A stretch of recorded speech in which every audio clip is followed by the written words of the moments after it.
Bismillahirrahmanirrahim. Lakukan sesuatu yang beresiko, tetapi yang diridhoi Allah ya. Karena kalau beresiko nggak diridhoi Allah kan bahaya. Nggak ada akad berarti dengan Allah. Sesuatu yang beresiko tapi diridhoi Allah. Saya pernah ngebuktiin itu berkali-kali. Menikah. Kok beresiko Ustaz? Nggak punya modal nikahnya. Kan standar pertanyaan paling mainstream tuh kalau mau nikah apa? Dari calon mertua. Kerjanya apa gitu kan ya? Paling mainstream tuh. Kalau saya ditanya kerjanya apa? Belum punya pekerjaan. Terus gimana ngasih makan? Allah yang ngasih makan. Tapi pede jawabnya, sampai mertua juga belum lagi ngeluarin dalil ya. Kan ustadz lah ya, banyak dalil ya. Ayat, hadis, banyak lah udah saya kumpulin bisa jadi satu buku tuh. Khusus ayat dan hadis untuk melamar. Mudah-mudahan nanti bisa di-share ayat dan hadis bahan untuk melamar, nembak calon mertua lah. Pak, itu ada tuh hadis ya, cuman saya agak-agak ragu nih bunyinya kayak gimana tuh, kurang lebih sih yang pernah saya dengar dari Ustadz nih hadis sahih loh Pak. Kalau datang seorang pemuda yang baik akhlaknya gitu kan ya, jangan ditolak. Itu saya pernah dengar, Bapak pernah dengar? Pernah sih. Nah gimana Pak? Saya beres langsung urusan. Masa dia mau nolak hadis kan ya? Ingkar sunnah tuh udah jadinya bahaya. Duh jangan pakai hadis deh dan segala macam. Nggak mungkin dia ngomong kayak gitu. Nikah tuh nggak punya modal tapi ya bismillah aja lah, gambling kan. Masa saya mau taat kepada Allah dibiarin telantar kan nggak mungkin. Kan menikah itu untuk taat kepada Allah kan. Gua hawa nafsu, emang hawa nafsu. Masa nikah nggak pakai hawa nafsu? Ini ada yang keliru di masyarakat kita. Katanya nggak boleh menikah karena hawa nafsu. Bukankah nikah itu adalah solusi buat hawa nafsu? Lo nikah nggak karena Allah tuh, karena nafsu. Nggak berbenturan dua hal ini. Tapi kalau dia menikah karena hawa nafsu dan ingin menghalalkan dengan terhormat hawa nafsu itu namanya karena Allah. Nggak ada cerita karena Allah berarti nggak melibatkan hawa nafsu. Nggak kayak gitu sih bahasanya. Sama kayak kita kerja nih. Lo kerja karena pengen gaji itu bukan karena Allah. Pengen gaji dan karena Allah itu nggak berbenturan. Kenapa kita pengen gaji? Karena kita pengen mendapatkan rezeki yang halal dan menafkahi keluarga. Dan itu semuanya karena Allah. Jadi nggak dibilang, gue jangan mengharapkan gaji, harapkan pahala. Pahala itu salah satunya gaji. Karena pahala dalam bahasa Arab nggak ada pahala, yang ada al-jaza, al-ajru. Al-jaza itu artinya balasan, al-ajru itu artinya upah. Upah itu bisa dalam bentuk kesehatan, bisa dalam bentuk materi uang, bisa dalam bentuk kebaikan di akhirat, bisa dalam bentuk terhindar dari api neraka, dan seterusnya. Itu al-jaza, al-ajru. Termasuk mendapatkan hak kita dalam sebuah pekerjaan. Nggak masalah mengharapkan, saya kerja di Telkomsel, kenapa? Gajinya gede. Nggak apa-apa. Selama yang kita dapatkan itu halal. Tapi kalau yang kita kejar gaji gede dan syubhat, apalagi haram, itu bukan karena Allah. Termasuk menikah. Menyalurkan, kenapa kamu menikah? Karena saya pengen menyalurkan kebutuhan biologis saya secara halal. Wah, nggak karena Allah nih, nafsu nih. Emang nafsu, emang kenapa? Bukankah Allah mengatakan litaskunu ilaiha? Apa arti litaskunu ilaiha? Supaya tenang, supaya jadi nyaman, gejolak di dalam diri kalian dengan cara kepadanya. Itu bahasa. Dan di Al-Mu'minun juga dikatakan, walladzina hum li furujihim hafizun. Kalau nggak bisa hafizun, maka dia salurkan. Gimana cara nyalurinnya? 2. Illa ala azwajihim. Yang kedua nggak usah dibahas. Yang satu aja. Illa ala azwajihim, kepada istri mereka. Bukan istri mereka, istri-istri mereka. Illa ala azwajihim. Kalau dia menyalurkan dengan cara yang lain selain yang dibolehkan kayak gitu, kata Allah, faulaika humul adun. Dan Allah nggak suka kepada orang yang melampaui batas. Jadi menikah karena Allah, karena saya ingin menyalurkan kebutuhan biologis secara halal misalnya. Makanya mencari yang sesuai dengan kriteria masing-masing. Kalau misalnya ada yang kriterianya harus yang Arab, cari aja Syarifah, Habaib apa. Kalau Habib perempuannya Syarifah kan ya. Atau saya pengen yang Oriental, pergi aja ke Korea lah atau ke Jepang. Saya pengen yang misalnya etnik, nah, bisa di Indonesia misalnya. Ini mas selera, nggak masalah. Bukankah Nabi justru mengatakan memilih perempuan itu yang pertama justru fisiknya? Walaupun yang paling berharga bukan fisik, tapi tetap ditaruh yang paling depan. Karena itu yang ketahuan duluan kan. Kita nggak mungkin tahu kesolehannya langsung ketika awal ketemu ini soleha banget nih, belum tentu. Ketika udah kenal dekat baru tahu ternyata dia rajin tahajud, rajin tilawah. Walaupun kadang-kadang kita ngelihat dia di Instagram postingan terakhir tilawah, alhamdulillah 1 juz hari ini misalnya.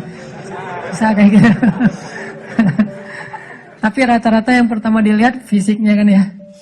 Walaupun fisik banyak menipu sih, hasil editan segala macam. Pas ngeliat orangnya, hah? Lebih cantik dari di Instagram sih. Dia salah ngedit. Ini artinya teman-teman, kalau menikah itu karena Allah, kenapa takut? Bukankah Allah sendiri berjanji kalau mereka fuqara, apa arti fuqara? Gak punya apa-apa. Kalau miskin masih punya apa-apa, cuma dikit. Kalau fuqara gak punya apapun. Allah yang yughniyahumullah, Allah yang akan mencukupkan kebutuhan mereka. Oh, Allah yang cukupin, ya udah selesai. Nikah, datang, yuk nikah yuk. Gak gitu sih caranya. Terlalu polos kayak gitu mah pasti ditolak lah. Adalah trik-triknya pasti teman-teman udah mempraktekkan, kalau enggak pasti berstatus masih jomblo ya. Jomblo itu kurang kreatif menurut saya. Kalau yang udah nikah pasti kreatif banget, tahu banget cara-caranya gimana ya. Alhamdulillah berhasil. Setidaknya untuk dia berhasil setelah puluhan orang yang gagal misalnya. Kalau yang jomblo nih kayaknya harus latihan nih, belajar kepada yang udah nikah, nanti di kantor sambil istirahat sharing deh. Gimana dulu lu nembak calon istri? Gitu aja. Gimana gitu aja, tahajud dulu. Ya Allah yang membolak-balikan hati. Hati dia memang ada di dalam tubuhnya, tapi pemiliknya bukan dia, tapi Engkau ya Allah. Setahu saya nih, dia kayaknya hatinya ke si fulan. Dah saya mah gak bisa kecuali dia. Ya Allah, ya Allah, ya Allah. Akhirnya berhasil. Dan saya ngebuktiin itu banget. Saya sering bilang, saya itu bukan tipe istri saya loh. Sangat bukan tipe istri saya. Ada 4 hal yang pantang buat istri saya, 4-4-nya ada di saya. Subhanallah. Kok bisa berhasil? Ustaz.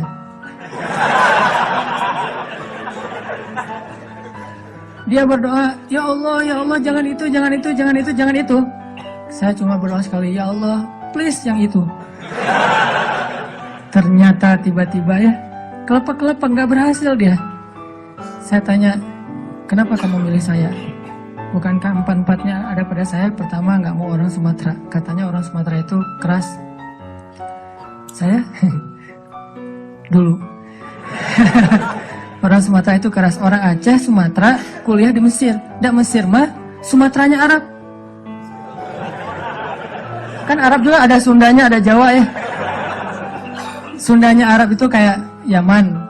Itu Sundanya Arab, lembut-lembut. Sampai Nabi sendiri mengakui kan, orang Yaman itu hatinya lembut. Kalau Jawanya Arab itu yang ulet gitu kerja itu Palestina. Karena Palestina itu terkenal dengan keteguhannya. Tapi kalau Sumateranya Arab, yang ngomongnya keras gitu, belak-belakan, spontannya luar biasa, itu Mesir banget. Di Mesir nggak ada ceritanya kita nunggu Damri itu nggak ada. Yang ada ngejar Damri. Kita nunggu di halte, Damri ngeliat kita makin iseng tuh, dicepetin. Mahasiswa cepat begitu, kita lari ngejar. Yang nggak biasa naik Damri itu mahasiswa Malaysia, karena mereka kan beasiswa dari kerajaan, sehingga dianjurkan jangan naik Damri, naik taksi. Tapi kadang-kadang mereka kehabisan duit juga naik Damri, begitu turun berlawanan arah itu ngegelundung tuh. Kita di atas ketawa-ketawa aja, Malaysia. Bukan negaranya yang orangnya, karena terbiasa naik taksi, naik MRT. Dan kita mah Damri, desak-desakan. Kalau udah ramai di dalam Damri marah-marah, sallu ala Nabi, udah sallallahu alaihi wasallam. Cara paling sederhana mendamaikan orang di Mesir itu suruh salawat. Humar segala macam. Mereka kalau ngomongnya kasar tuh nyebutnya humar, keledai. Karena keledai itu kan simbol hewan yang bodoh di Al-Quran kan. Ya humar gitu dan segala macam humar. Sallu ala Nabi sallallahu alaihi wasallam. Ya, mulai lagi gitu. Tapi pas salawat mereka bisa cooling down dulu dikit. Saking menghargai Rasulullah ya. Kadang-kadang ada juga yang sambil marah. Sallu ala Nabi sallallahu alaihi wasallam. Di Mesir, orang Sumatera kuliah di Mesir, kebayangan? Udah Sumatera itu mungkin agak keras, kuliah di Mesir. Jadi wataknya tuh terbentuk dengan 2 negeri. Alhamdulillahnya ketemu orang Jawa yang mungkin beda banget dengan Sumatera. Nggak mau dia orang Sumatera. Saya Sumatera. Sumatera Aceh pula. Dan Aceh di tempat markasnya gam, ACPD. Dan itu kan gam dulu banyak di situ ya. Terus yang kedua nggak mau yang kulitnya dof. Kebanyakan ke pantai misalnya. Saya nyebutnya nggak dop sih, nyebutnya eksotis gitu. Ketiga nggak mau yang berewokan. Nggak usah tanya kenapa. Keempat nggak mau anak pesantren. Ini juga nggak tahu kenapa nih. Empat-empatnya ada di saya nih. Ya Allah, please jangan itu. Ya Allah, saya pengennya itu. Kuat-kuatan doa. Ternyata doa saya lebih diijabah. Tadi kan, Ustaz. Pas ketemu sama dia, kenapa kamu mau sama saya? Padahal empat-empatnya ada di saya. Karena kamu punya yang kelima. Apa? Hati kamu. Nggak gitu sih ngomongnya.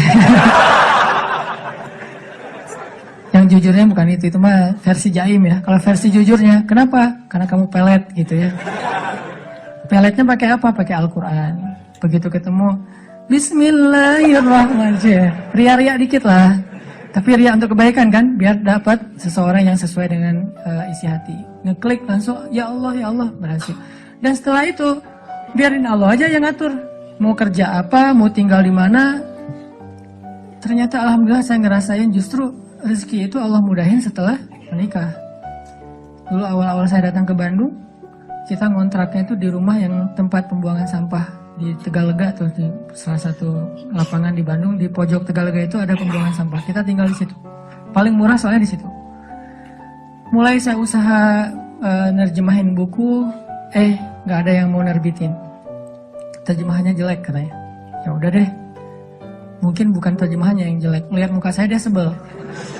Banyak orang yang lihat muka saya tuh sebel. Termasuk tadi calon istri saya pertama ngeliat muka saya, apaan sih nih orang kayak gini banget. Sekarang kok gini banget ya kamu?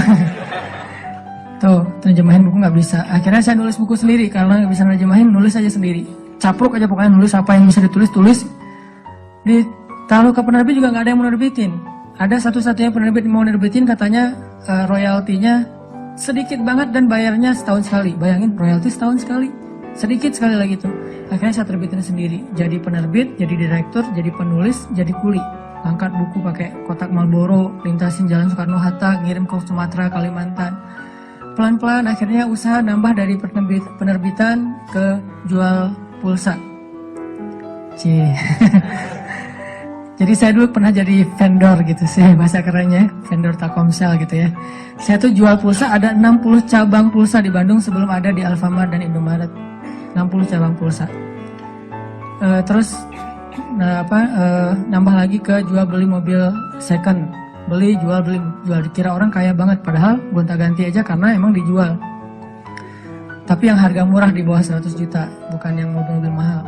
Terus coba-coba di properti. Ternyata Allah mudahin setelah menikah. Karena kenapa? Allah yang janjiin. Allah nggak mungkin ingkar janji. Gambling dikit lah di awal.